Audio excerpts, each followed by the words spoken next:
Purtroppo dobbiamo dare una brutta notizia nella rotonda di Valdario, ma sicuramente c'è la stessa situazione anche nell'altra rotonda, quella della Romea, quella sita in prossimità del Clodì, del parco commerciale Clodì, e tutte queste piantine che erano state messe a dimora ancora circa 2 anni fa, al di là che non sono mai cresciute,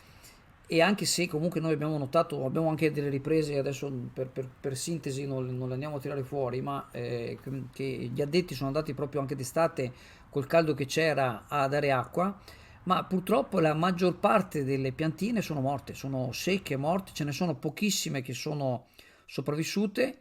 ci sembra addirittura una su 20 forse, e sono proprio i rami sono secchi, è una cosa proprio che dispiace. Ricordiamo che anche ieri c'è stato l'allarme da parte della Regione Veneto che soprattutto per le province di Belluno, Vicenza, Verona e di Treviso c'è un grandissimo rischio di incendi perché i boschi, i prati sono totalmente secchi. C'è anche il Po che è in secca in questo periodo che siamo praticamente in inverno, è veramente una situazione drammatica, quindi invitiamo veramente a stare attenti, a non buttare cicche, non accendere fuochi,